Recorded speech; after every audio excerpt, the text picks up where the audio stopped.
भूर्भुवः स्वः तत्सवितुर्वरेण्यं भर्गो देवस्य धीमहि धियो यो नः प्रचोदयात्। ओम यतो यतः समीहसे ततो नो अभयं कुरु। शं नः कुरु प्रजाभ्यो अभयं नः पशुभ्यः।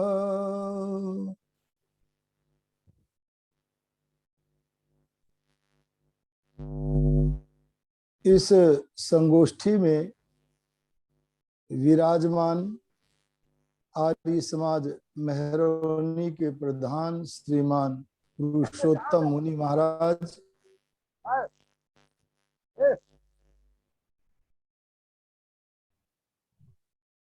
और हमारे आर्य समाज मेहरौनी के मंत्री श्रीमान ललित जी,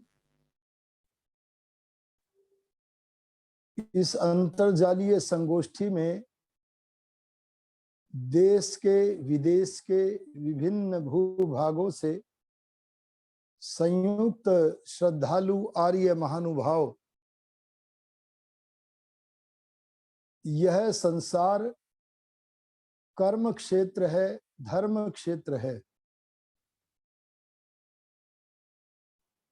इसलिए सभी की जिज्ञासा रहती है कि धर्म का स्वरूप क्या है, धर्म किसे कहते हैं।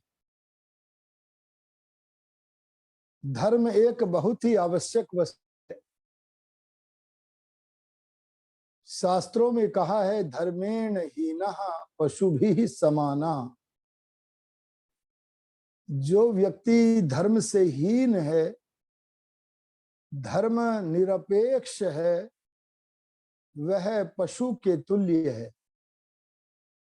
इसलिए हमारा कर्तव्य है कि हमें धर्म निरपेक्ष न होकर धर्म युक्त होना चाहिए।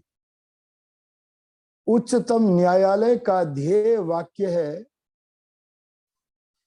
वह भी धर्म की विशेषता को वर्णित करता है।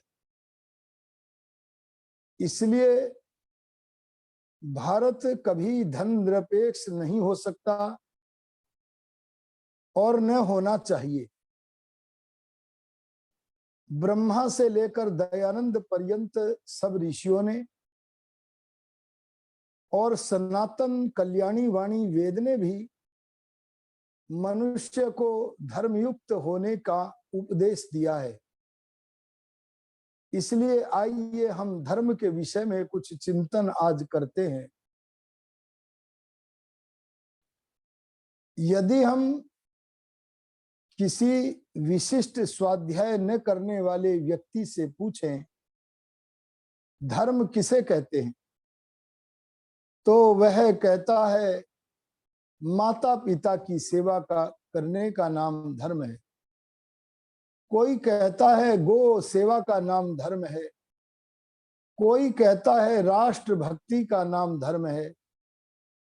ऐसे कहने वाले सभी व्यक्ति कहते तो सत्य हैं, पर उनका कथन धर्म के पूर्ण स्वरूप को उपस्थित नहीं कर पाता। अगर धर्म के पूरे स्वरूप को प्रस्तुत करने के लिए कोई वाक्य हमें प्राप्त करना है, तो हमें ऋषियों की शरण में जाना होगा। एक ऋषि से पूछा, आप बताइए धर्म किसे कहते हैं? तो उस ऋषि ने कहा, यतो अभ्युदय निःश्रेयस सिद्धि स धर्म। जिस कर्तव्य से, धर्म का नाम है कर्तव्य, कर्तव्य माने करने के योग्य, जो करने के योग्य कर्म है अर्थात कर्तव्य कर्म है, उसका नाम धर्म है। उस धर्म के दो विभाग इस धर्म के स्वरूप को वर्णन करने वाले वाक्य में कहे गए हैं। पहला पूर्वार्ध है वाक्य का, यतः अभ्युदय, जिन कर्तव्य कर्मों से सांसारिक अभ्युदय प्राप्त होता है, उन सब कर्तव्य कर्मों का नाम धर्म है। लेकिन वे कर्तव्य होने चाहिए और उनकी कर्तव्यता यही है कि उनको करते हुए जहां सांसारिक उन्नति हो, रोटी कपड़े मकान की उपलब्धि हो, वहां इसके साथ साथ परमात्मा भी निकट आना चाहिए। परमात्मा का समीपस्थ होना भी बहुत आवश्यक है। यदि हम परमात्मा से दूर चले जाते हैं तो उन कर्तव्यों से, चाहे उन कर्तव्य तो नहीं कहना चाहिए, उन कर्मों से चाहे हम सांसारिक उन्नति को प्राप्त कर लें, लेकिन हम मोक्ष प्राप्त नहीं कर सकते। वही कर्म कर्तव्य है जिनसे सांसारिक उन्नति भी हो और इसके साथ मानव जीवन का सर्वोत्तम धन मोक्ष भी प्राप्त हो जाए। मैंने संक्षेप में इस सूत्र के द्वारा, इस आर्ष वाक्य के द्वारा धर्म के पूर्ण स्वरूप को कथन कर दिया। जिन जिन कर्मों से मानव जीवन का सर्वोत्तम धन मोक्ष भी प्राप्त हो और उसके साथ लौकिक उन्नति भी हो, उन सब कर्तव्यों के करने का नाम धर्म है। ऐसे कर्तव्यों के वर्णन करने के लिए महर्षि मनु जी महाराज ने लाखों वर्ष पहले, अरे करोड़ों वर्ष पहले, अरे मैं कहूंगा अरबों वर्ष पहले महर्षि मनु जी ने धर्म का लक्षण कहा। आज हम धर्म के उस लक्षण को भूल गए। उन्होंने धर्म का लक्षण जिससे वर्तमान जीवन का अभ्युदय और परमात्मा से मिलन भी हो जाए, ऐसे धर्म के 10 लक्षण हमारे समक्ष प्रस्तुत किए हैं। आप सभी को मैं समझता हूं वह मनु जी का, महाराज का श्लोक की स्मरण होगा। धृति क्षमा दमोस्तेयम शौचमिंद्रिय निग्रह धीर विद्या सत्यम क्रोधो दशकम धर्म लक्षणम। धैर्य धारण करने का नाम धर्म है। अगर हमारे प्रतिकूल कोई वार्ता होती है, प्रतिकूल कोई परिस्थिति बन जाती है, तो हमारे धैर्य का तल चटक जाता है, हम अधीर हो जाते हैं। ये अधीरता प्रकट करती है कि हम धार्मिक नहीं हैं। विपदि धैर्यम, शास्त्रों ने कहा कि यदि विपत काल आ जाए तो उस विपत काल का सामना करें धैर्य के साथ। कैसा भी विकट विपत आ जाए उसमें हम धैर्य को धारण किए रखें।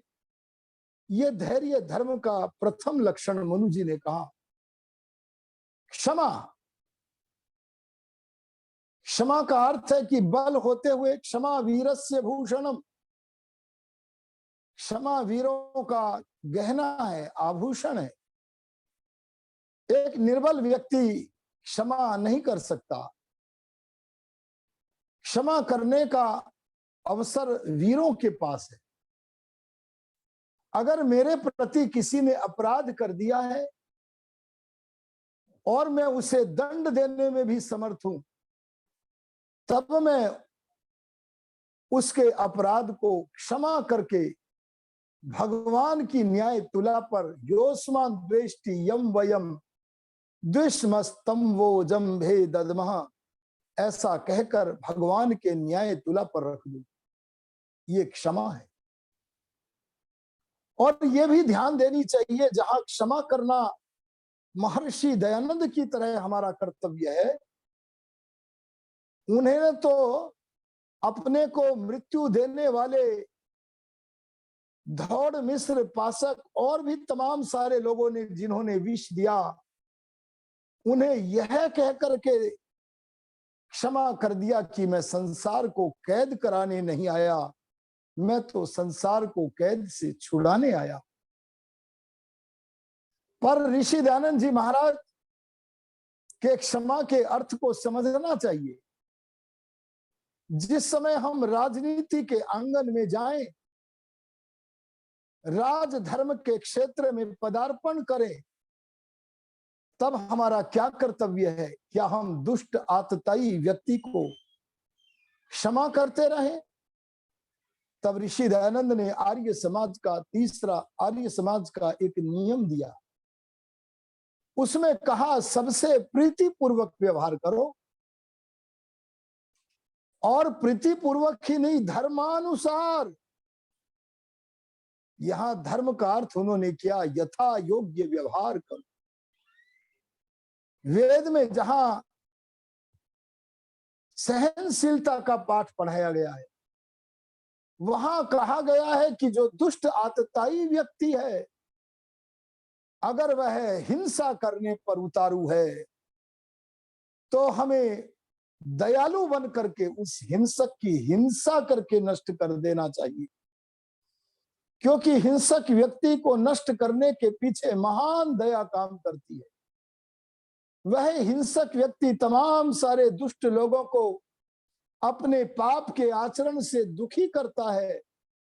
उस दुख के बचाने के लिए दयालु बन करके आतताई को नष्ट कर देना, जैसे मर्यादा पुरुषोत्तम श्री राम ने किया था, योगीराज कृष्ण ने किया था, ऐसा कर्तव्य करना धर्म है।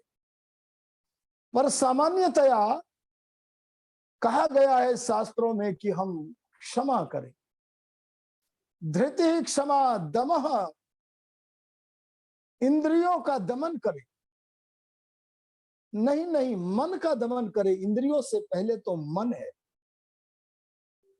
अगर मन का चक्र रुक जाता है तो उसके पीछे चलने वाला चक्र, इंद्रियों का चक्र, स्वतः रुक जाता है। और अगर मन का चक्र भी रुक गया, उसके पीछे चलने वाला इंद्रियों का चक्र भी रुक गया, तो उसके भी पीछे चलने वाला बुद्धि का चक्र स्वतः ठहर जाता है। इसलिए मन का दमन करना आवश्यक है। यहां मन के दमन का अर्थ मन को निर्बल करना नहीं है। जैसे कुशल सारथी अपने घोड़ों को साधता है, नियम में रखता है, यहां घोड़े को नियम में रखने का मतलब घोड़े को निर्बल कर देना नहीं है, अपितु घोड़े को सबल बनाते हुए सीधी चाल पर, नियंत्रित चाल पर चलाना है। ऐसे ही मन को निर्बल नहीं करना है, बल्कि मन को आत्मा के अधीन करते हुए, मन के नियंत्रण में रखते हुए उसे चलाने का नाम यहां दमः। धृति क्षमा दमोस्तेयम, किसी पदार्थ को उसके स्वामी की आज्ञा के बिना ग्रहण न करना, इसका नाम यहां चोरी न करना अस्तेय है।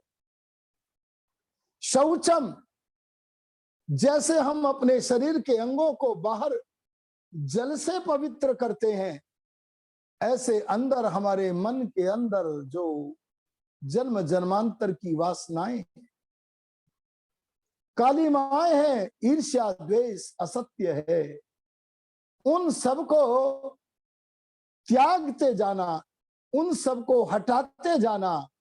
आत्मा जो प्रकृति के संग से स्वयं स्वच्छ होते हुए, निर्लोप होते हुए भी अपने को पतित समझता है, फंसा हुआ समझता है, उस पतन को हटाने का नाम यहां पर शौच है।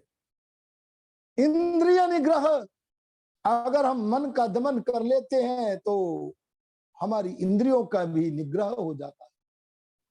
संसार में हर व्यक्ति इंद्रियों का निग्रह नहीं करना चाहता। इंद्रियों के निग्रह की आवश्यकता केवल उसे ही पड़ती है जो मनुष्य आध्यात्मिक आंगन का खिलाड़ी बनना चाहता है। आध्यात्मिक आंगन का खिलाड़ी वही बनेगा जो आध्यात्मिक आंगन में प्रवेश करेगा। जब तक हमारी इंद्रियों की चलती है, मन की चलती है, मन और इंद्रियों का दास आत्मा रहता है, समझो कि तब तक हम अध्यात्म जगत में प्रवेश करने के अधिकारी नहीं होते। और जब मन और इंद्रियां आत्मा के नियंत्रण में होती हैं, आत्मा की इच्छा के बिना, आत्म साम्राज्य के बिना पिता भी नहीं हिलता, ज्ञानेन्द्रियां कोई अनुभव नहीं करती, मन कोई चिंतन नहीं करता, कर्मेंद्रियां कोई कर्म नहीं करती, सब आत्मा के शासन में ही चलता है, उसका नाम इंद्रिय निग्रह है।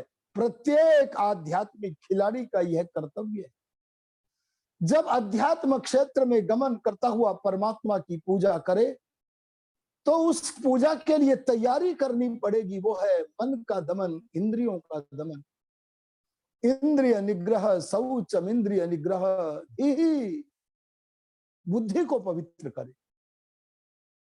परमात्मा ने हमें पवित्र बुद्धि प्रदान की है, लेकिन तमोगुण से हम अपनी बुद्धि को इतना काला कर लेते हैं कि लोग हमें विद्वान कहते हैं, लोग हमें आचार्य कहते हैं, लोग हमें डॉक्टर कहते हैं, लोग हमें बड़ा आदमी कहते हैं, पर अपनी बुद्धि की दुर्दशा हम जानते हैं। हमारे मन में, हमारी बुद्धि में, हमारे शरीर में, प्राण में तमोगुण ऐसा ढांप लेता है, तमोगुण ऐसा प्रविष्ट होकर के हमें अशक्त कर देता है कि बुद्धि कोई सही निर्णय नहीं कर पाती। जिस बुद्धि के क्षेत्र में ज्ञान का प्रकाश होना चाहिए था, वहां ऐसा अंधकार होता है जैसे अमावस्या की रात्रि का अंधकार। अगर हम ईश्वर को समर्पण कर दें, अगर हम अपने हाथ पैर को हिलाकर तमोगुण को समाप्त करके रजोगुण को उत्पन्न करने में समर्थ हो जाएं, तो हमारे तमोगुण को छिन्न भिन्न होने पर कोई देर न लगेगी और रजोगुण उत्पन्न होगा। कुछ कुछ मात्रा में प्रारंभ में सत्व गुण भी समुदित होगा, ये आपको देखने को मिलेगा। लेकिन सत्वगुण जब कम है, रजोगुण अधिक है, तब भी आपकी बुद्धि की अवस्था अच्छी नहीं है। धीहि माने बुद्धि। तब आपकी हमारी ऐसी स्थिति है जैसे मानो अमावस्या की रात में आसमान में बिजली चमकी हो और हट गई हो। उस आसमान में चमकने वाली बिजली के होने पर प्रकाश तो होता है, पर क्षणिक प्रकाश, एकदम वह प्रकाश आंखों से ओझल हो जाता है। ऐसे ही जब तक बुद्धि में, मन में, अंतःकरण में रजोगुण की मात्रा अधिक है, तब तक परमात्मा के ज्ञान की, अंतर्यामी के ज्ञान की जो रोशनी है, प्रकाश है, वो ठहरने नहीं पाता, वो विलुप्त हो जाता है। क्षण भर के लिए प्रकाश मिला और समाप्त हो जाता है। जैसे वैराग्य श्मशान में क्षण भर के लिए होता है, जैसे आर्य समाज मंदिरों में किसी गंभीर विद्वान के प्रवचन को सुन करके ज्ञान का प्रकाश आर्य समाज मंदिर के भवन में ही रहता है, वहां से निकलकर अगर हम देखें तो सड़क पर ही, अर्थात घर जाने से पहले ही वह गायब हो जाता है। ऐसा ना हो, रजोगुण का जादू न चले, इसलिए भगवान की उपासना करो, अपने विचारों को पवित्र करो, कर्म पवित्र करो, तो प्रभु की कृपा से सत्व गुण की झलक हमारे अंतःकरण में प्रतीत होने लगी। अगर अंतःकरण में, माने अंतःकरण का एक भाग भी बुद्धि भी है, केवल मन में ही नहीं, बुद्धि में भी ऐसा प्रकाश प्रतीत होगा जैसा बाहर सूर्य का प्रकाश।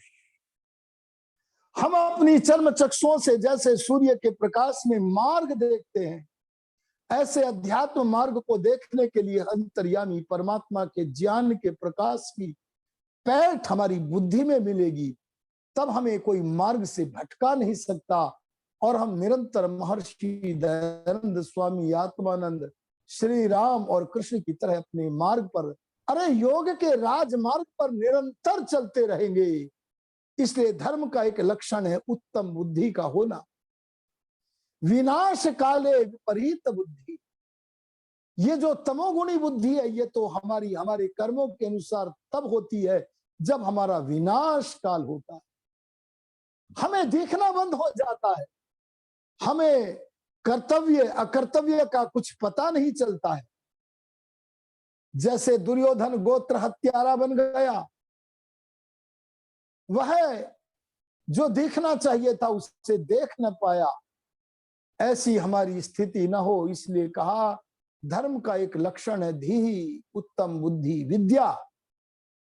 विद्या माने जिससे वस्तु का वास्तविक स्वरूप जाना जाए उसका नाम विद्या है। ये वस्तु का वास्तविक स्वरूप हमें योग विद्या से, ज्ञान विज्ञान से, वेदों के पढ़ने पढ़ाने से, स्वाध्याय से, सत्संग से प्राप्त होता है। अगर धर्म के लक्षणों के एक एक अंग पर विस्तार से वर्णन किया जाए तो बहुत लंबा प्रवचन हो जाएगा। मैं तो केवल आपके सामने सूत्र रूप में कुछ कथन कर रहा हूं। सत्यम अक्रोधो दशकम धर्म लक्षण, हमें सत्य का ग्रहण करने वाला और असत्य का छोड़ने वाला होना चाहिए। मैं सत्य के विषय में थोड़ा सा कहना चाहूंगा। जो ज्ञान मेरी आत्मा में है वही वाणी में हो। आत्मा में कुछ और वाणी में कुछ, ऐसा नहीं होना चाहिए। और जो आत्मा में है वही वाणी में है और वही व्यवहार में भी है, इसका नाम सत्य है। आप स्मरण करें कि जिस समय मर्यादा पुरुषोत्तम श्री राम को माता कैकेयी कहती है कि तुम्हारे पिता तुमसे कोई वस्तु मांगना चाहते हैं पर मांगते हुए डरते हैं, उन्हें भय है कि मेरा बेटा मुझे देगा कि नहीं देगा। तब श्री राम कहते हैं मां कैकेयी तुम अपने पुत्र को नहीं जानते, आपका पुत्र मैं राम ऐसा हूं, ऋषिभेश तुल्यम, मेरा जीवन तो ऋषियों के तुल्य जीवन है। ए मां तू अपने बेटे राम को साधारण मनुष्य क्यों मानती है? मैं तो भगवान का पूजक हूं, आध्यात्मिक आंगन का खिलाड़ी हूं और मेरा जीवन तो ऋषियों के तुल्य है। और मां कैकेयी एक बात को ध्यान से सुन लो, मेरे पिता मुझसे कुछ भी याचना करे, मैं उसको पिताजी का आशीर्वाद मान करके स्वीकार करूंगा। और स्मरण रखो ना रामो द्विर ना भी भाषते, राम जो कहता है वही उसके व्यवहार में होता है। अगर मैंने कह दिया कि पिता जो चाहे मांगे तो मैं उसे दूंगा, मैं इसे व्यवहार में ला करके दिखाऊंगा। आप यदि रामायण पढ़ेंगे तो आपको पता लगेगा राम अगले दिन वनगमन नहीं किए थे, बल्कि उसी दिन माता कौशल्या को समझाकर अनुमति लेकर और सीता और लक्ष्मण को लेकर वन की ओर अभिगमन कर गए। मैं कहना चाहूंगा जैसे राम का मन, वाणी और आचरण एक था, ऐसे मन वचन कर्म की एकता का नाम सत्य है। और इस सत्य का निर्माण किया कर। कैसे करें? जैसे माताएं रोटी को आटे से बनाती हैं, जैसे कोई कुंभकार मिट्टी से घड़े को बनाता है, ऐसे ही हम लोगों को तप से सत्य का निर्माण करना चाहिए। तप शब्द का अर्थ है कष्टों को सहन करना। पर ध्यान देना, व्यर्थ में कष्टों को सहन करने का नाम तप नहीं है। अपने लक्ष्य का निर्माण करके, लक्ष्य को बनाकर उस लक्ष्य की ओर निरंतर चलते जाना। और रास्ते में जो कठिनाइयां आए, बाधाएं आए, उन बाधाओं को हंसते हंसते पार करते जाना, उनमें जो कष्ट आए उसे सहते जाना, उसका नाम तप है। एक विद्यार्थी विद्यावान बनने के लिए मार्ग में जो परेशानियां आती हैं उनको सहता हुआ विद्वान बनता है, वो तपस्वी है। एक राष्ट्रभक्त राष्ट्र की रक्षा के लिए मार्ग में जो बाधाएं आती हैं उनको न गिनकर आगे चलता चला जाता है। ऐसे कष्ट को सहने वाले राष्ट्रभक्त का नाम तपस्वी है। अरे राष्ट्रभक्तों, राम प्रसाद बिस्मिल, चंद्रशेखर आजाद, सुभाष चंद्र बोस, महर्षि दयानंद सरस्वती की तरह अपने जीवन का बलिदान कर देते। इनका नाम तपस्वी है, इनके कर्म का नाम तप है। अगर हमारा प्रोग्राम कभी भगवान को प्राप्त करने का बना तो हमें अपनी इंद्रियों के गलत प्रवाह को रोकना पड़ेगा। और जब अपनी इंद्रियों के अपने मन के गलत प्रवाह को रोकना पड़ेगा, उस गलत के प्रवाह के रोकने में जो कष्ट होगा, उस कष्ट को सहन करते हुए भगवान की ओर आगे बढ़ना, भगवान के समीप होते चले जाना, इसका नाम तप है। और यदि हमने तप किया, आर्यों में कहना चाहूंगा, यदि हमने साधारण तप किया तो विशेष उपलब्धि नहीं होगी। लेकिन अगर हमने अपने जीवन को उग्र तप की झांकी बनाया, अगर घोर तप किया, तो हमारे मन में एक तरंग पैदा होगी। और जितना घोर तप करेंगे उतनी तगड़ी बलवान तरंग पैदा होगी। और वो तरंग हमारे लक्ष्य की ओर चलते हुए रास्ते में आने वाले बड़े बड़े पाप के ढेरों को धक्का देती चली जाएगी। बस ये तरंग अगर हमारे मन में हमारे तप के द्वारा पैदा हो गई और हम पाप के ढेरों को धक्का देते चले गए, तो जो बात हमारे मन में होगी वही वाणी में होगी, वही आचरण में होगी। मन, वाणी और व्यवहार की इस एकता का ही नाम सत्य है। इस सत्य को हे मनुष्य तप के द्वारा बनाओ। ये सत्य है, धर्म का एक विशिष्ट लक्षण। अक्रोध, गुस्सा करना, क्रोध करना, ये क्रोध तो तमोगुण का दूत है। हमें क्रोधित नहीं होना चाहिए। क्रोधित होने से हम दूसरे की हानि नहीं करते। क्रोधित होने से हमारी वाणी में प्रेम समाप्त हो जाता है। जैसे अहंकार के विद्यमान होने पर हमारी वाणी की मधुरता समाप्त हो जाती है, ऐसे ही क्रोध के उत्पन्न होने पर हमारी वाणी में जो प्रियता है वो समाप्त हो जाती है। लोग हमारे आकर्षण में बंधते नहीं हैं। इसलिए क्रोध रहित हमें होना चाहिए और अहिंसा आदि लक्षणों को भी अपनाना चाहिए। मैंने संक्षेप में धर्म के कुछ लक्षणों को आपके सामने व्यक्त किया है। अब मैं आधुनिक आचार्य और धरती के महापुरुषों की सबसे ऊंची चोटी, अगर पहाड़ की ऊंची चोटियों की तरह महापुरुषों को चोटियां माना जाए, तो उनमें सबसे ऊंची चोटी का नाम है महर्षि दयानंद सरस्वती। वो सत्य का दूत महर्षि दयानंद कहता है कि मैं धर्म का लक्षण वर्तमान काल की दृष्टि से आपके सामने धरता हूं। और उन्होंने धर्म का स्वरूप रखते हुए कहा, आइए उस पर थोड़ा सा चिंतन करके वाणी को विराम दें। उन्होंने कहा, जिसका स्वरूप, जिसका किसका, इस धर्म का। बोले अगर तुम धर्म की पिक्चर देखना चाहते हो, अगर तुम धर्म का चित्रण प्राप्त करना चाहते हो, धर्म का अपना रूप देखना चाहते हो, तो बोले उसका पहला लक्षण है ईश्वर की आज्ञा का पालन करना धर्म। आर्यो, ईश्वर की आज्ञा पालन का बहुत लंबा विस्तार है। ईश्वर की आज्ञा का पालन हमें अंदर से भी मिलता है। अंतर्यामी आत्मा के अंदर भी रहता है। वो सर्वव्यापक है, तो आत्मा के अंदर क्यों न रहे। आत्मा को परमात्मा खींचता है, पर कई बार इस खींचने का आत्मा को पता नहीं होता, क्योंकि आत्मा और परमात्मा के बीच में एक रुकावट होती है, काले मन की रुकावट।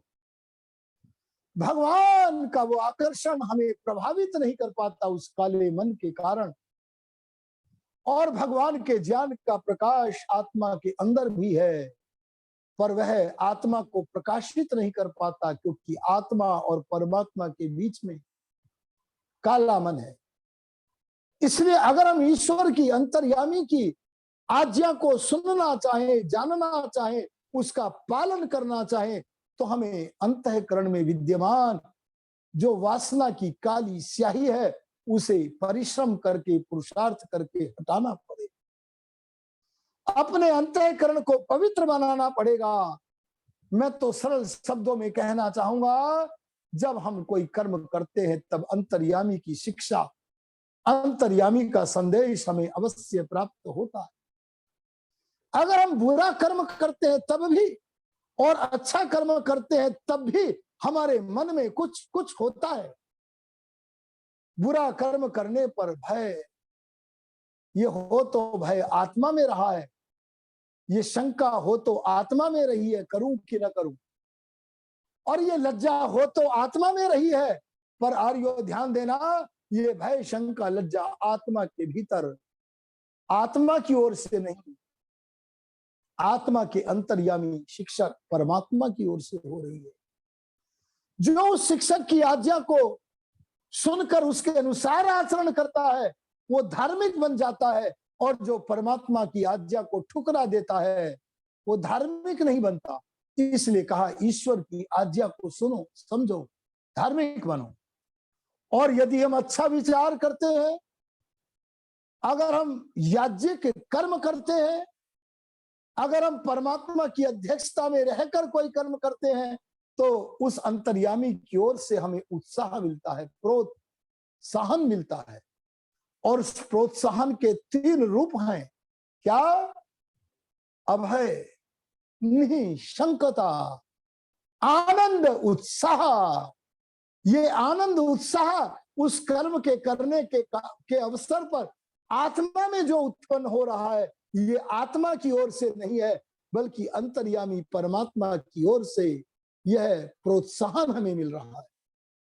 इसलिए ऋषिवर दयानंद सरस्वती हमें धार्मिक बनने की प्रेरणा देते हुए कहते हैं कि हे मनुष्य, तुम अंतर्यामी की प्रेरणा को सुनो, उसके अनुकूल वर्ताव करो, तो यह है धर्म का एक लक्षण, जिसका स्वरूप ईश्वर की आज्ञा का यथावत पालन। आगे कहा, पक्षपात रहित न्याय। आजकल हम अपने को धार्मिक कहते हैं, पर जब व्यवहारों को देखो तो हम एक दूसरे को आत्मा के रिश्ते से नहीं पहचानते। अरे हम एक दूसरे को आत्मा के रिश्ते से पहचानने लगे, निष्पक्ष होकर के पहचानने लगे। इसके लिए हमारे ऋषियों ने वेद के अनुसार हमें विधान किया, तुम अपने जैसे प्राणी को देखकर उसे अपना कुटुंबी मानो, बलि वैश्व देव यज्ञ के द्वारा इस भावना को सुदृढ़ करो। और अगर ऐसे नहीं कर सकते तो कम से कम अपने जैसे मनुष्य को देख करके उस मनुष्य में आत्मभाव करके अतिथि यज्ञ के द्वारा अपनी भावना को बढ़ाओ। अरे और नहीं तो अपने पितरों को अपने जैसा मानो। ये पितृ यज्ञ करना, अतिथि यज्ञ करना, बलि वैश्व देव यज्ञ करना, ये क्या है? ये अपनी आत्मा का विस्तार करना। और हम पक्षपाती हैं। जाति तो वो है जो जन्म से मरने तक नहीं बदलती, जाति तो वो है जो भगवान बनाता है, जाति तो वो है जो अनेक में एक रूपता के दर्शन कराता है। लेकिन जो हमारे द्वारा बनाई गई है, उन तथाकथित जातियों को हमने जाति मान करके जातिवाद के दल दल में आकंठ डूबे हुए हैं। ऐसा व्यक्ति जो तथाकथित जातिवाद में आकंठ डूबा हुआ है, क्या ऐसा व्यक्ति आध्यात्म जगत में प्रवेश करने का अधिकारी बन जाता है? अरे तुम जिस जातिवाद के चक्र में फंस रहे हो, जन्म अंतर के बाद क्या पता आपका जन्म कहां होगा। अगर तुम्हें संबंध बनाना है, अरे अगर तुम्हें रिश्ता जोड़ना है, तो आत्मा के रिश्ते से किसी को समझो। इसलिए कहा, पक्षपात रहित न्याय, माने हमें पक्ष नहीं करना है, निष्पक्ष होकर, जिसका स्वरूप ईश्वर आज्ञा का यथावत पालन, पक्षपात रहित न्याय, जिसके करने में किसी का पक्ष न हो, सबका कल्याण हो, वसुधैव कुटुंबकम की भावना हो, ऐसे कर्तव्य का नाम धर्म है। पक्षपात रहित न्याय अर्थात सर्वहित करना। सर्वहित का अर्थ है जिसके करने में किसी का भी अहित न हो। आज हम बड़े स्वार्थी हो रहे हैं। शास्त्रों में कहा है स्वार्थी दोषम न पश्यति, स्वार्थी दोष को नहीं देखता है।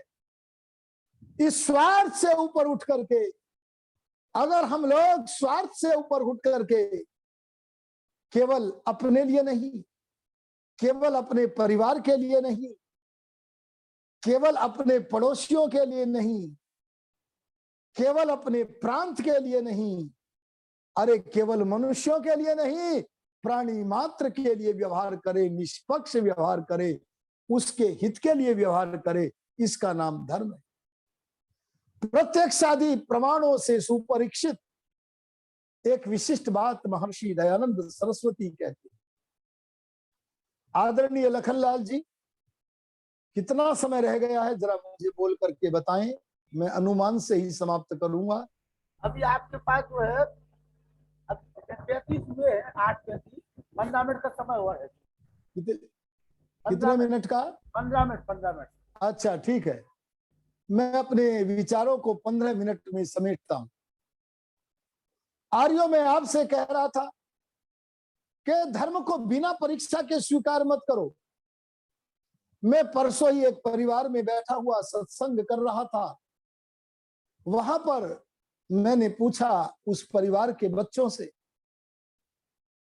कि आज लोगों की गर्दन काटी जा रही है, धर्म के नाम पर क्या वो धर्म है?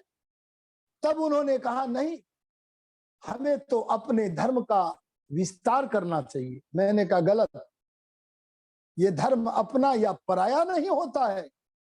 अरे जब परमात्मा एक है तो परमात्मा का संविधान धर्म भी एक है, ये मेरा और तेरा नहीं होता। अगर तुम मुसलमान के यहां पैदा हो गए होते तो क्या तुम मुस्लिम वार्ताओं को स्वीकार करते कि बकरा काटना धर्म है? बोले नहीं, विचार करते। तो क्यों अपनेपन की बात करते? अरे अपनेपन की बात करना छुटपन की बात है, और सत्य की बात करना, भगवान की बात करना बड़प्पन की बात है। इसीलिए इसका नाम है धर्म। ऋषिदान कहते धर्म को ऐसे मत मानना जैसे अपने पूर्वजों की देखा देखी लोग मानने लगते। अगर मेरे माता पिता मृतक श्राद्ध कर रहे हैं तो मैं भी मृतक श्राद्ध कर रहा हूं। अगर मेरे माता पिता अभिवादन के लिए सलाम अलैकुम बोल रहे हैं, अगर राम राम बोल रहे हैं तो मैं भी वही बोल रहा हूं। ऐसे नहीं करना, इससे परीक्षा करो, सत्य असत्य का निर्णय करो। यहां पर मैं एक बात कहना चाहता हूं परीक्षा के विषय में। बहुत सारे लोग एक वाक्य बोलते हैं, भगवान परीक्षा लेता। मैं इस विषय में कहना चाहूंगा, जो ये कहते हैं कि परमात्मा परीक्षा लेता है, वे परीक्षा किस वस्तु का नाम है इसे जानते नहीं है। परीक्षा का अर्थ है जो वस्तु मुझे ज्ञात नहीं है, उस वस्तु को जानने के लिए इधर उधर चारों तरफ तीक्ष्ण करना, देखना, जांचना, परखना, इसका नाम परीक्षा है। क्या परमात्मा के लिए कोई वस्तु, अरे क्या कोई उस सर्वज्ञ के लिए ऐसी वस्तु है जो जानने योग्य है, जिसे वो जानता नहीं है और जानने के लिए परीक्षा लेने की आवश्यकता है? अर्थात सर्वज्ञ सत्ता परमात्मा कभी परीक्षा नहीं लेता, क्योंकि उसे सब पदार्थ, सब घटनाएं, सब बातें ज्ञात हैं। और जब सब कुछ ज्ञात है तो ऐसा परमात्मा परीक्षा क्यों लेवे? इस रहस्य को न मानते जानते हुए कुरान में जो बातें लिखी, उस कुरान का को फटकारते हुए सत्यार्थ प्रकाश में ऋषि दयानंद सत्य का दूत निर्भीक होकर लिखता है ए कुरान के बनाने वाले, तेरा काल्पनिक खुदा अगर भविष्य की बातें नहीं जानता था क्या, जो परीक्षा लेने बैठ गया? अरे सच्चा परमात्मा तो वो है जो भूत वर्तमान भविष्य की सारे घटनाओं का अधिष्ठाता है। उसे परीक्षा लेने की कभी कोई आवश्यकता नहीं है। मैं यहाँ धर्म के प्रसंग में आए हुए परीक्षा शब्द पर विचार करते हुए आपसे कहना चाहूंगा, परमात्मा सर्वज्ञ होने के कारण कभी परीक्षा नहीं लेते, और एक वह परीक्षा नहीं ले सकता जिसके पास परीक्षा लेने की कसौटी नहीं है। आप बुद्धिमान हैं, विद्वान हैं, पर जिस वस्तु की परीक्षा लेनी है अगर उसको परीक्षण करने की कसौटी नहीं। इस संगोष्ठी में जुड़े हुए हम सब लोग स्वर्ण की परीक्षा नहीं ले सकते। सोना कितना खरा है, इस खरेपन को जांचने की कसौटी न होने के कारण हम स्वर्ण की परीक्षा नहीं ले सकते। जैसे ऐसे सत्य असत्य को पृथक पृथक विश्लेषण करने की, पृथक पृथक करके जान लेने की कसौटियां अगर हमारे पास नहीं है तो हम सत्य असत्य का निर्णय नहीं कर सकते। अगर हमें उन कसौटियों को जानना है तो सत्य के दूत महर्षि दयानंद के सत्यार्थ प्रकाश को पढ़कर 5 प्रकार की कसौटियों को पढ़ करके हमें सत्य असत्य का विश्लेषण करना चाहिए। तब प्रत्यक्षादि प्रमाणों से परीक्षा के बाद जो हमारे हाथ लगेगा वो धर्म है, और जो हम देखेंगे असत्य है वो अधर्म है। परमात्मा परीक्षा लेते समय, निष्पक्ष होने के समय हमारे अंतःकरण में अपने ज्ञान की किरणें भी देता है। उसकी सहायता से भी हम सत्य असत्य का विश्लेषण कर लेते। बहुत सारे लोग कहते हैं हम परीक्षा नहीं लेंगे, हम तो परंपरावादी हैं। ध्यान देना, मैं उन परंपरावादियों को धर्म का स्वरूप वर्णित करते हुए कहना चाहता हूं, अरे तुम्हारे घर में अगर कोई वेदानुकूल परंपरा है, अगर कोई सनातन परंपरा है, सनातन माने सदा रहने वाली परंपरा है, अगर तुम्हारे घर में कोई कल्याणकारी परंपरा है तो उसे कभी मत छोड़ना। संध्या उपासना की परंपरा को मत छोड़ना, यज्ञ की परंपरा को मत छोड़ना, माता पिता आदि जीवित पितरों की सेवा की परंपरा को मत छोड़ना। सारे जितने भी शुभ कर्म हैं उन कर्मों की परंपरा अगर परिवार में चल रही है तो उन्हें तो मत छोड़ना। लेकिन जो परंपराएं सत्य नहीं है, सनातन नहीं है, वैदिक नहीं है, उन परंपराओं को परंपरा का नाम देकर अपने परिवारों में ग्रहण मत किए रहना। एक उदाहरण मैं आपके सामने रखना चाहूंगा। अगर आपकी माता नेत्रहीन है, आपकी दादी भी नेत्रहीन है, अरे संयोग ये कि आपकी परदादी भी नेत्रहीन रही, कभी कभी ऐसा संयोग हो सकता है। अगर 2-3 पीढ़ियों से नेत्रहीनता की परंपरा आ रही है तो क्या तुम ये कहकर के अपनी आंखों को फोड़ लोगे कि हमारे यहां तो नेत्रहीनता की परंपरा है? परंपरा को कभी नहीं करोगे क्योंकि ये परंपरा अच्छी परंपरा नहीं है।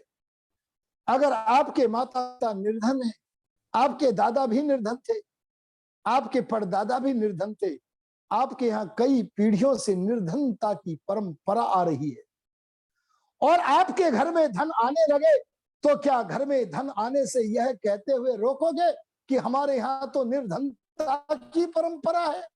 जैसे ये अनुचित परंपराएं हमें छोड़ने के योग्य हैं, ऐसे ही जो अवैदिक परंपराएं हैं, सत्य सनातन वैदिक धर्म के विरुद्ध परंपराएं हैं। एक बात और कहना चाहूंगा, हम में से बहुत सारे लोग सत्य सनातन वैदिक धर्म को मानते तो हैं पर जानते नहीं हैं।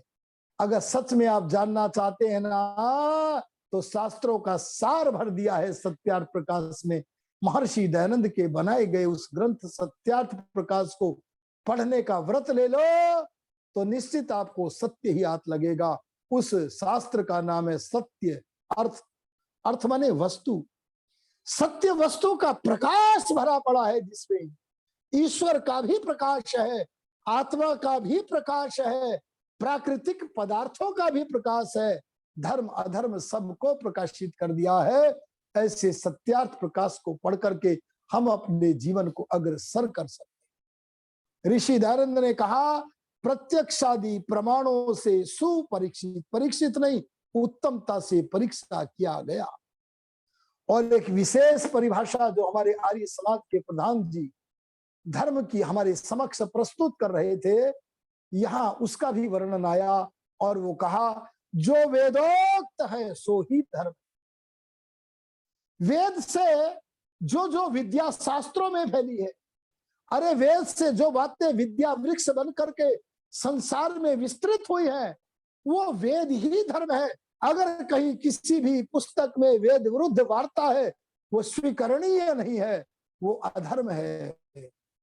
और मैं एक बात और कहना चाहूंगा, ये धर्म केवल आपके लिए नहीं है, ये धर्म केवल भारतीयों के लिए नहीं है, ये धर्म केवल इस भूलोक के लिए नहीं है, सब मनुष्यों के लिए। ऋषि दयानंद का वाक्य तो देखो, ये सब मनुष्यों के लिए।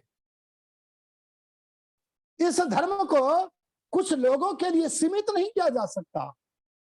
अरे जैसे मेरे लिए कोई कर्तव्य है, ऐसे सारे मनुष्यों के लिए वो कर्तव्य है। मेरे लिए कोई कर्तव्य कर्म यदि धर्म है, तो केवल मेरे लिए ही नहीं, अहिंसा, धैर्य, क्षमा, मन का दमन आदि जितने भी धर्म के लक्षण है, वो केवल मेरे लिए ही नहीं है, बल्कि मनुष्य मात्र के लिए कर्तव्य है। इसलिए धर्म सब मनुष्यों के लिए है। और धर्म कितने हैं? तब दयानंद बोले, यही एक। मैं जो वर्णन कर रहा हूं वेद के आधार पर, बोले सब मनुष्यों को यही एक। इसका मतलब है कुरान के नाम पर जो धूर्तता है, पुराण के नाम पर जो धूर्तता है, अरे ये बाइबिल के नाम पर जो धूर्तता है, जो वेद विरुद्ध बातें हैं, उन अविद्या का नाश करना और वेद की विद्या की वृद्धि करना, मन में भी, वाणी में भी, आचरण में भी, इसका नाम धर्म है। तो कहा सब मनुष्यों के लिए यही है, मानने योग्य है, उसका नाम धर्म है। मुझे लगता है कि समय हुआ होगा। शेष चर्चा एक प्रवचन कल आपके मध्य में करना है, तो उस विचारधारा को हम आगे बढ़ाएंगे। अब तो यही कहते हुए, सब धर्मों की बात मत करो, क्योंकि धर्म एक होता, अरे सत्य एक होता है, गलत उत्तर अनेक होते हैं। ऐसे सारे संप्रदाय गलत उत्तर हैं, और सही उत्तर अगर आप पाना चाहते तो एक है, उस उत्तर का नाम है वेद। इसीलिए ऋषि दयानंद ने कहा, अगर सही उत्तर को प्राप्त करना चाहते हो तो वेद का पढ़ना, पढ़ाना, सुनना, सुनाना सब आर्यों का परम धर्म है। यही एकमात्र हमारी उन्नति का मार्ग है। इन्हीं शब्दों के साथ मैं अपनी वाणी को विराम देता हूं। ओम शम। सम्मानित आचार्य विश्वमित्र विद्यार्थी का बहुत बहुत आभार। और हमारे बीच में जो भी प्रश्न आपके हो, मन में जो शंका हो, जो आपने अभी वक्तव्य सुना है, उस प्रवचन को लेकर के आप अपनी शंकाओं का समाधान यहाँ ले सकते हैं। फिर ललित मोहन शास्त्री जी का भी हम एक भजन सुनेंगे। तो मैं निवेदन करूंगा, वसुंधरा सेन, वसुंधरा मेरी आवाज सुन पा रही हो? जी चाचा जी। हाँ बताइए, आज आपने पहली बार आचार्य विश्वमित्र विद्यार्थी जी को सुना है, और धर्म की जो परिभाषा उन्होंने दी है इस प्रकार से, इसमें कोई मन में कोई शंका हो तो पूछ लीजिए। शंका तो कुछ नहीं है, लेकिन हाँ, अभी जो वर्तमान समय में अपने परिवेश में जो धर्म के ऊपर बहुत सारे थे, आज बहुत सारे डाउट क्लियर हो गए हैं कि हाँ, आज भगवान एक हैं और धर्म से ज्यादा हमें अपनी कुरीतियां जो हुई हैं उनको नहीं फॉलो करना है। आज बहुत कुछ ज्ञान प्राप्त हुआ है। वो आगे बढ़ाओगी कि सुनकर के यही छोड़ के चली जाओगी? नहीं नहीं नहीं, आज से बहुत इन चीजों को अपने जीवन में उतारना है और इन चीजों से आगे भी जुड़ते रहेंगे मीटिंग में, और बहुत सारी चीजें सीखने को मिलती हैं। जो लोग हमारे आगे के प्रवचनों में जुड़ना चाहें, वे हमारे मोबाइल नंबर को नोट कर सकते हैं, और उनका कर्तव्य ये होगा कि हमारे इस मोबाइल नंबर पर विद्यमान जो व्हाट्सएप है, उसमें अपना नाम और अपने स्थान का नाम भेज दें, और अपने मोबाइल में यदि हमारा नाम नोट भी करेंगे तब उनको हमारे आगे आने वाले प्रवचन सुनने को मिल सकेंगे। और मैं ये निश्चित विश्वास दिलाता हूं, हम आर्य समाज रूपी भट्टी में तपे हुए हैं। हम सत्य सनातन वैदिक धर्म के अतिरिक्त जितनी भी अविद्या है उसके नाश और विद्या की वृद्धि में तत्पर रहते हैं। इस ओर आगे बढ़ने के लिए कोई अगर चाहें तो हमारे फोन को आप नोट कर सकते हैं। 94 121 17 965 9412117965। आचार्य जी की विदाई को इस समय आप करते हैं। आचार्य जी आप सभी की कार्यक्रम में देख रहे हैं, 8 बजे से लेकर के 7 बजे तक चलता रहता है। तो आप सब लोग अपना मोबाइल नंबर उससे जो आपको लिंक दिया चाहिए, उससे मेरा मोबाइल नंबर डला हुआ है और मैंने नंबर दिया था, तो उस पर आप सब लोग अपना नाम और नंबर जरूर देते ताकि हम प्रतिदिन की लिंकें आपको भेज सकें। लिंक हमेशा यही रहती है, लेकिन ये सूचना आपको मिलती है कि आज होता विद्वान आपको कुछ भी करने वाले आप सब लोग अपना मोबाइल नंबर जरूर करवा। बहुत बहुत आभार। और कुछ हो, हाँ, इस शंका स्वामी के आचार्य के पास आइए,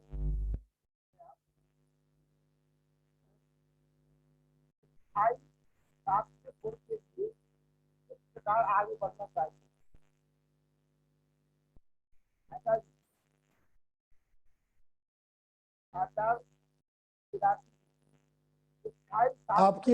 आपकी आवाज बिल्कुल भी सुनाई नहीं दे रही है। आपके यहाँ मुझे लगता है नेट खराब है। मुझे कुछ भी नहीं पता है कि आपने क्या कहा है।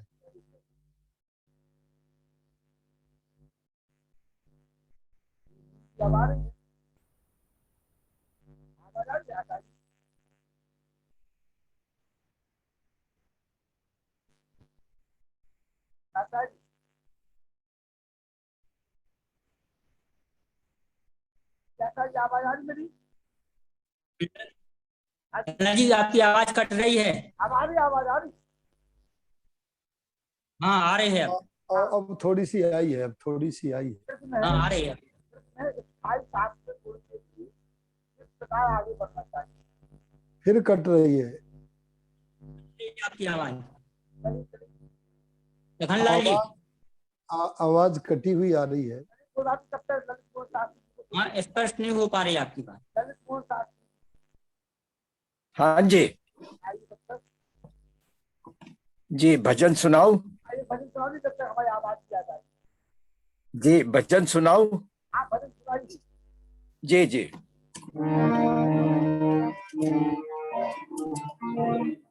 आज ऋग्वेद के 8वें सूक्त के 21वें अध्याय का 6वां मंत्र आपके सामने प्रस्तुत कर रहा हूं। ओम अच्छा त्वयिना नमसा वदामसि के मुष्टिधया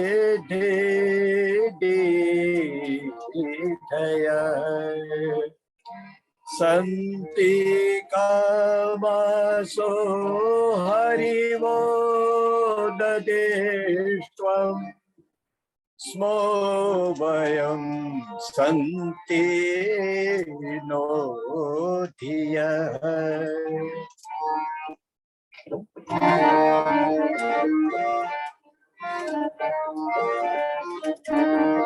जग में तुझसा कोई ना, कर जोड़े आए तेरी शरण प्रभु, कर तू दया दुख के हरता दुख हरता।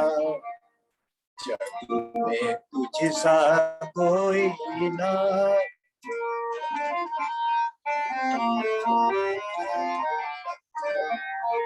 हाथ मेरे खाली क्या बोले वाणी, मुझको अपना लो अबंधुओं के बंधु प्रभु, तुझको सदा ही नमन करूं, तुझको सदा ही नमन करूं। अहंकार तज सीख बादली, लक्ष्य मिला तुझसे दाता, तुझसे दाता।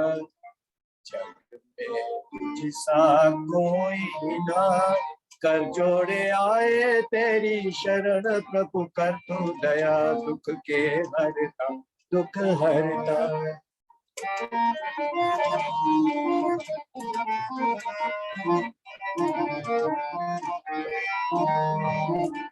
सबके अंतकरण की ज्ञान दान से झोली भरे। तेरी कृपा है बड़ी पावनी, तेरी कृपा है बड़ी पावनी। कामना सबकी तू ही जाने, कभी मित्रता तोड़े ना, तोड़े ना। जग में तुझसा कोई ना,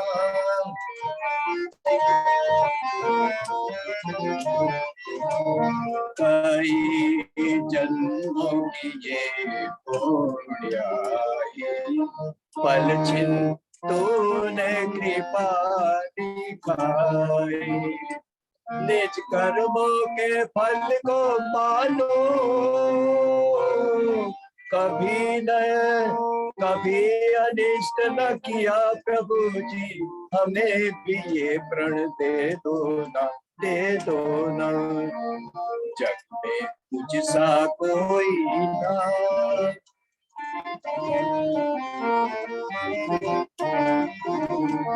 कभी छोड़ू न देगा मन, तेरी शरण में मेरा पारद। कन सब दया दृष्टि बरसा दे, कन सब दया दृष्टि बरसा दे। या तो सीख तुम्ही से लेंगे, या प्राणों से प्रीति ना, प्रीति ना। जग में तुझसा कोई ना, कर जोड़े आए तेरी शरण प्रभु, कर तो दया दुख के हरता, दुख हरता। जग में तुझसा कोई ना।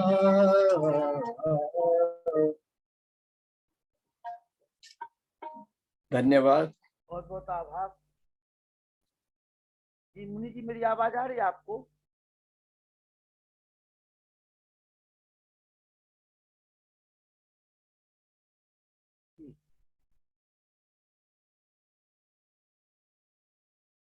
चलिए, माता चंद्रकांता जी, जी चंद्रकांता जी आवाज आ रही मेरी? हाँ जी, हाँ जी। चलिए। आदरणीय आचार्य विष्णुमित्र विद्यार्थी जी, आदरणीय व्यासनंदन शास्त्री जी, श्रद्धेय मुनि जी, प्रिय वीर मेरे लखनलाल जी, आदरणीय भाई साहब नरूला साहब, अन्य सभी श्रोतागण, सभी को सादर यथा योग अभिवादन, सादर नमस्ते। आज कर्तव्य कर्म और धर्म के विषय में बहुत अच्छा विश्लेषण दिया। धर्म के 10 लक्षण बड़े खोलकर बताए। क्रियात्मक रूप से हमें अपने जीवन के अंदर इनको धारना चाहिए। इनके बिना हमारा जीवन मानव जीवन नहीं रहता, अपितु तो पशु समान जीवन हो जाता है। इसके ऊपर विशेष बल देते हुए आचार्य जी ने हमारे हृदय को संगम में लाने के लिए, प्रभु से संगम में लाने के लिए इन गुणों का वर्णन किया। आपका अति अति आभार, धन्यवाद। मेरा कल का एक प्रश्न था शेष, वो पूछ सकती हूँ? अब नहीं, वो तो चले गए आचार्य, चले गए। कल पूछना जब आए तो चले गए। अच्छा, हाँ, उसी समय हाथ उठाया करे शुरुआत में। रणवीर जी माइक खोल लीजिए। भोगी प्रसाद, सभी का धन्यवाद, बहुत बहुत आभार। भोगी प्रसाद जी कहाँ से? परिचय दे दीजिए। रणवीर जी, ज्योत्सना जी मुंबई, ज्योत्सना जी, दिस इज अरुण वर्मा जी,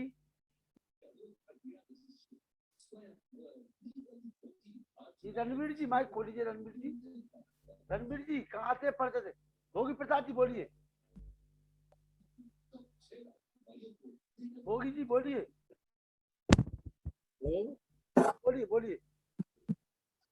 नमस्ते जी। नमस्ते जी, बोलिए कहाँ से हैं आप? हम म्यांमार से हैं। म्यांमार? हाँ जी। चलिए स्वागत है आपका। जी जी जी।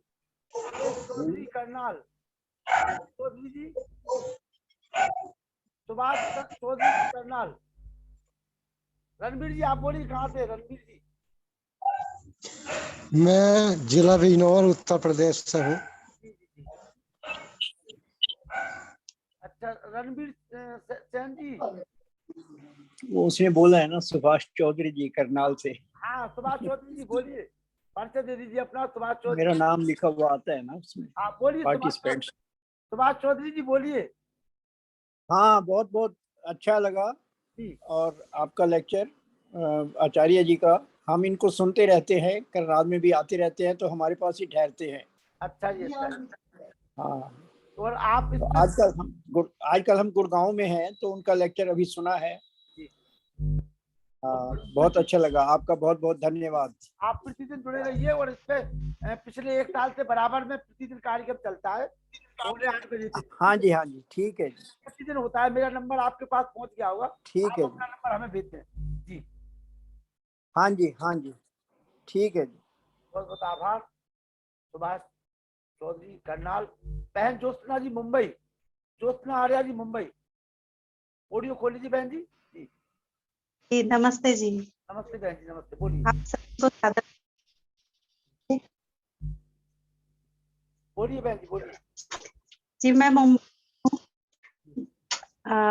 मैं बांगरमऊ आर्य समाज, विश्वमित्र आचार्य जी हमारे यहाँ आते हैं हमेशा। उन्होंने मेरा विवाह कार्यक्रम भी करवाया था। मेरे बच्चों के संस्कार भी उन्हीं के द्वारा हुए हैं, और उनसे हमारा घर के घरेलू संबंध है, हमेशा आते रहते हैं। बांगरमऊ आर्य समाज, उन्हीं के द्वारा मैं जुड़ी हूँ यहाँ पे, चलिए चलिए, जुड़ी रहिए। और मुझे बहुत अच्छा लगता है। ये आप कार्यक्रम प्रतिदिन चलता है बहन जी, और मैं चाहूंगा कि प्रतिदिन आप लोग जुड़े। जी जी, बच्चों की व्यस्तता की वजह से कभी कभी ऐसा होता है, ज्वाइन नहीं कर पाती हूँ मैं, चलिए जो और हमारा, जब समय मिलता है तो मैं कर लेती हूँ। ठीक है जी, ठीक है। जयपाल सिंह बुधेला जी, जयपाल सिंह बुधेला जी, जयपाल सिंह जी। चलिए अनिल नरोला जी आ जाइए। अनिल नरोला जी, उसके बाद मुनि जी शांति पाठ के लिए तैयार हैं। वेद प्रकाश शर्मा जी शांति पाठ के लिए।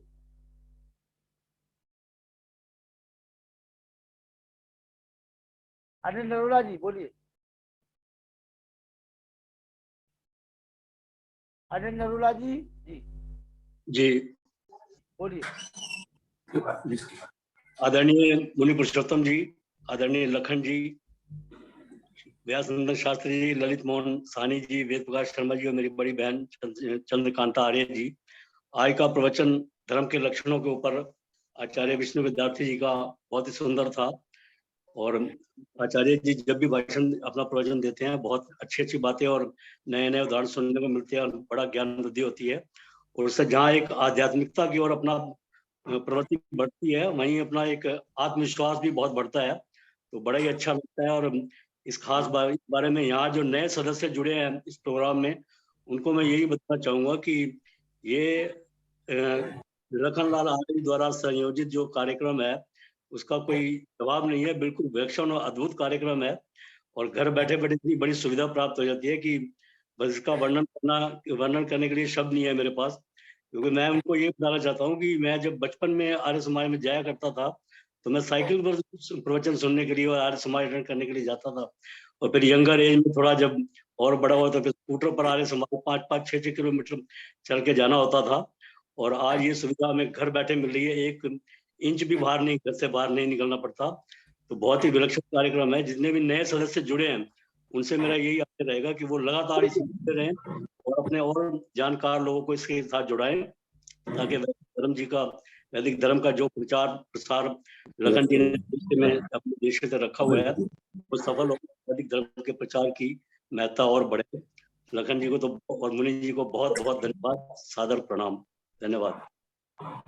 मैं निवेदन करूंगा सम्मानी वेद प्रकाश शर्मा जी बरेली से वो बच्चों से शांति पाठ कराए। शांति अंतरितम शांति पृथ्वी शांति रापा शांति हृदय शांति वनस्पतय शांति विश्वदेवा शांति ब्रह्म शांति सर्वम शांति शांति देवा शांति धाम शांति वेदी ओम शांति शांति शांति।